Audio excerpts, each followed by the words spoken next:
So has the business been? So you've been operating for 2 years now. Two and a bit years. So we've been Ray White Woodcroft opened its doors April 2023, and we moved into a smaller office December 2023, and then we took this office in July 2024 because we just had growth. We started with 3 people. Very quickly it turned to 6. Wow. And then we thought, okay, well this office that we have, which is only 60 square meters, it's not going to do very well. We were all in one room basically, not much bigger than this. Yeah, right. And thought, this isn't going to work for long. Yeah, right. So we moved here, probably preemptively, a little bit, but we wanted a space that we can grow into. Allow for growth, Yeah. So since that time, 3 people, we've now grown to an office of 10. Wow. Property management has opened up a year ago. We're now managing over 100 properties, so that's really increased dramatically. And that was organically, like the property? Organic, right. So we've not actually bought any rent roll. We've just, positioned ourselves well, partnered ourselves with different people that, I guess don't have anyone that that they were relying on for property management. That's gone really, really quick. So how do you explain that? Because it sounds like a big success. Yeah. Because I understand that also, we've talked about that before, Pete.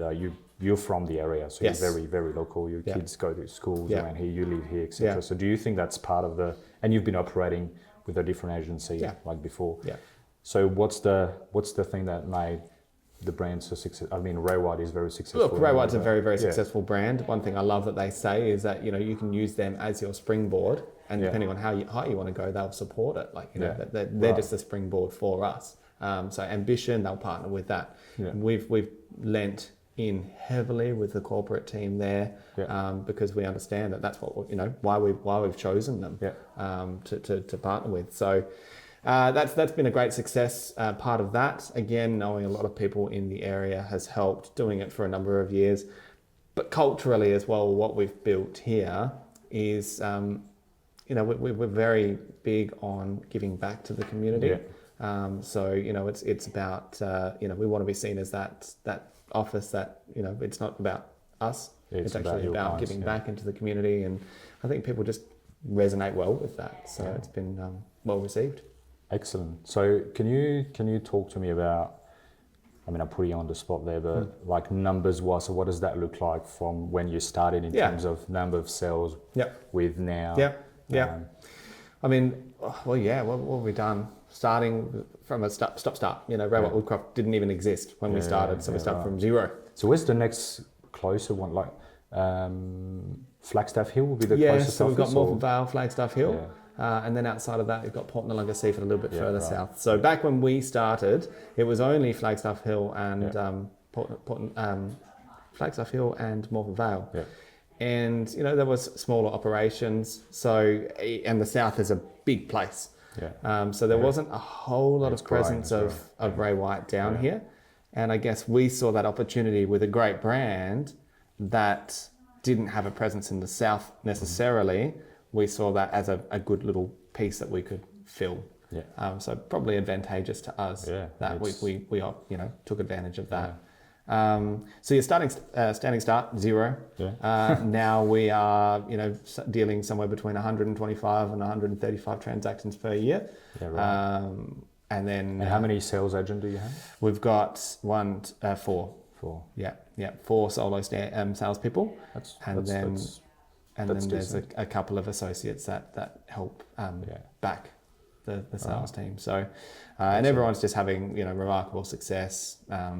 The growth, everyone's having their personal best years, and so very, very fortunate. Are you still involved with, so you're still heavily involved with the sales component of the business? So I'm still selling as well as leading. So a few hats that I'm juggling at the moment. Because that's something new to you, I'm assuming, like being... Leading, being in charge of a team. Being in charge of a team as big as it is definitely new. And I love it. Obviously, it comes with its challenges naturally, because it's not just me that I get to focus on how my growth is going, but it's focusing and helping everyone else with their growth, and that's probably again part of our success story is that we will, employ and have staff, not I can put them in a position where they start, but the conversation we have is not about starting here. It's if you start here, but you don't stay here. Yeah. We want to see you, journey and grow into your next and help you become what you want to become. Yeah. So, cool. Excellent. Well, let's change gears a little bit and talk about, what's the question everybody is asking, has the market, especially in your patch, and what are the trends you see at the moment around Woodcroft and where you operate? Because that's where most of your sales are, in Woodcroft. Most of our sales are in Happy Valley. Onkaparinga Council is probably the best way to describe where we are. Yeah. We do a lot in the 5162 postcode and then surrounding from that. Yeah. So probably close to 50% of our transactions will come in 5162, which is Woodcroft and Morphett Vale. It's been an interesting year. The start of the year, very, very flat. And so what I mean by that, we saw, for January, February, March, maybe 0.1% growth, 0.1% growth, 0.2% growth, very flat, which is easy to, I guess, predict. So it's probably a little bit easier to buy to the start of this year. Since then, and probably in the last 6 weeks particularly, we've seen a few changes which have led to quite an increase in not transactions necessarily, but sales prices. Yeah, right. A couple of changes that we've seen is interest rate reductions. That has been a few this year. And so what that gives is buyers confidence to well, we're not going up anymore. It is going down. And so it brings them back into the market. The other thing that we've seen, which has had, I believe, quite significant impact, even though it's not in yet, is that all to do with the government policy around first home buyers. So the new policy is it's a 5% deposit, and it used to have an income cap. It's no longer got an income cap. It used to have a certain amount of places of people that could be involved. It's now unlimited. And it used to have a ceiling of $600,000 as a purchase price. It's now 900. It's now moved up. So what's happened is everything that transacts under 900 now has incredible heat on it because that's the price that people can pay. And that's roughly the price point of your market, I'm assuming. Correct. Our market operates in, our median house price around here would be anywhere from, depending on the suburb, anything from sort of 700 to 900. Yeah, right. Yeah. So that area has just become a massive hotspot. So you're preparing for like a very busy spring season definitely from a buyer's point of view. I mean, we 6 weeks ago, we just all of a sudden started seeing enormous amounts of buyers purchasing in and coming to our opens. What does that look like? From how many offers would you get at the moment per listings? If it's a good home. If it's a good home, look, definitely multiple. Some 6, 7, 8 is so not uncommon. Feels like we're back like where we were end of last year, because I remember that was the case. Last calendar year. Occasionally you'll see them in the 10s, which is just really, really challenging. Far out. That's not good for anyone. So if we want to be a bit more granular, I suppose, what are you hearing from buyers? Because from my perspective as a buyer's agent, obviously I'm very interested to hear what you hear from your buyers in the area. So what are the main hurdles, or what's the interestingly and 6 weeks ago, as we were talking to the market, where we just saw lots of buyers come in, it was that same weekend that I started getting phone calls from interstate buyers agents once more. And they'd all come off the boil for such a long time, probably from January through to this period of time. I reckon it was August. And all of a sudden, this one weekend, they were all calling me. And I asked 2 of them, I said, what's the cause? What's happened? And none of them gave me an exact answer other than this pocket is affordable still. It seemed like Sydney had gone up too much. Melbourne, I thought that was going to be the one that was going to take off. But it seems not to be on the boil. It's funny you say that, because I'm working with new clients they're actually based in Queensland, but they're probably looking at potentially Adelaide or even Queensland or other states. And I did like high level analysis last week for them. And one of the areas that came up was actually Happy Valley. And surrounds. So, I'm not surprised. I think Onkaparinga, Happy Valley particularly, you're close to the hills. It's got a nice neighbourly feel. There's a lot that you can do around there. It's got good schools, and it's not too far from the beach either. So you've got these few things that just cause it to be really, really popular. Yeah, right. And is it a mix of like owner occupiers, because that's appealing, obviously, what you just said. Yeah. But also you mentioned buyers, and so I'm assuming they're working for investors. Yeah. So it really is a mix between owner occupier and investor. We're probably seeing, I would say, even 50-50 of buyers and investors that are looking to purchase. Yeah, it's quite an interesting mix. Interesting. And so what's the main thing they're saying? Like, is it still difficult for them, or it's becoming more difficult? It's become far more difficult again. Right. Okay. Yeah. All of a sudden, when you see 60 plus groups through, it almost it's frightening. Yeah, that's exactly what I was about to say. It's quite overwhelming for a lot of buyers, and so it's particularly first home buyers who may be brand new to the market, who see a price point and think that price point is what it will sell for. It can be quite disheartening when they miss it, and sometimes not even with a callback, and see it go for 100,000 in some cases over the guide. That's very, very disheartening. So do you see like the same buyers over and over again? Do you see those quite regularly? Yeah. And so like, we want to help everyone, but the ones that are around, you sort of helping and in showing them what the market is doing, so they can be better prepared for the next one. Because I remember one of the struggles we had when we bought through you last year with some agencies is that obviously you get a price, asking price, obviously it's selling for a lot more. Do you see buyers being caught up in that situation? 100%. Yeah. And it's usually the ones that come brand new, pour their heart and soul into it. It's an emotional thing. I was saying to someone today, two things that people are really emotional about. What are they going to eat? And where are they going to sleep? Yeah, fair enough. And so buyers get caught up in the emotion. They miss out a number of times, and then they make decisions that may cause them to potentially go. And then it's this self-fulfilling prophecy, because then that sets the precedent for the next one. So how do you go about appraisals and putting price guides on properties? Because that might be a bit challenging in a market where you see 0.9%. Yeah, and that is a challenge at times. We try and give a very accurate price guide, and what I mean by that is we make it clear to our clients we're here to give a real price, not a price that might seem appealing, but not actually a real price. What we don't want to do is, if it seems good to be true, it probably is, and we try and avoid that. Okay. That's what I've noticed when we were looking last year, especially with your team, is that the price guide was accurate, and we bought in that price guide. We still get it wrong sometimes, and in a moving market. And sometimes you can't really predict like the excitement it's going to create, or the other way around. Like you feel like it's going to go well, and it turns out occasionally that will happen. But it should be more the exception and not the rule. And sometimes if you see every property by anyone going 100 grand over, not every surely they haven't got it wrong that many times. There's got to be something wrong with that. That's right. It's like the elephant in the room, I feel like, in real estate at the moment. It's been for a few years. I don't know if it's the same in other states, but in Adelaide, like it was very obvious last year.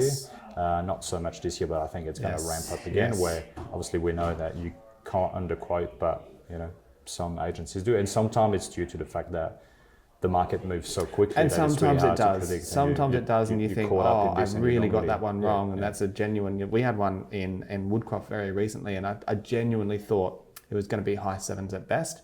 And it sold for 855,000. We had 60 groups through the first open. And I just, people coming through, you can see the look of disappointment on their face. And I think just being a real person and saying, hey, I'm so sorry. Like this one I thought was this price here. Given the interest here, my suspicions are it's probably going to be a higher price point. That was the first one. The good thing is then we can go with the next few. Well, hey, obviously there's some heat on these types of properties at the moment, so we can be a little bit more accurate with the next price guide. So let's talk about that type of properties. That's something I wanted to touch on in your patch, in your area. Is it more like three? I would assume it's probably 3 or 4 bedrooms. What's the size block? 3 bed, 1 bath is seemingly the popular point at the moment.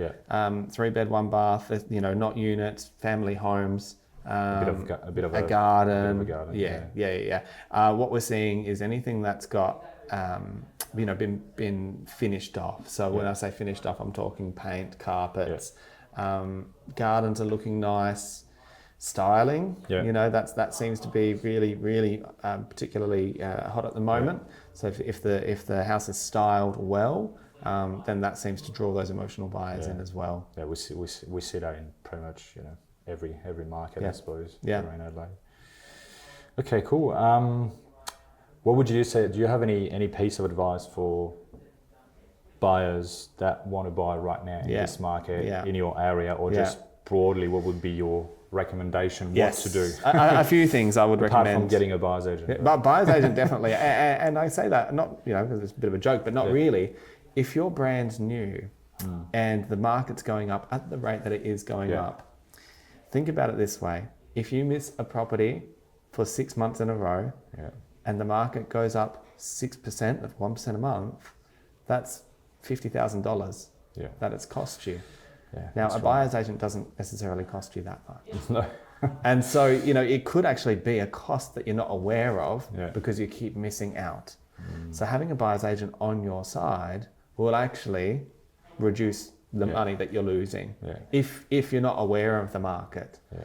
So that would be really number one, in a market that's really hot, get someone on your side to help you. Apart from that, any other tips or things? There's many things I suppose you can think of. A few things. I would research, as in look at the sold section. So and look at the sold section and compare it to what is for sale. So if you see a price point, you think, well, that's really attractive. Go to the sold section and see what the last one sold for.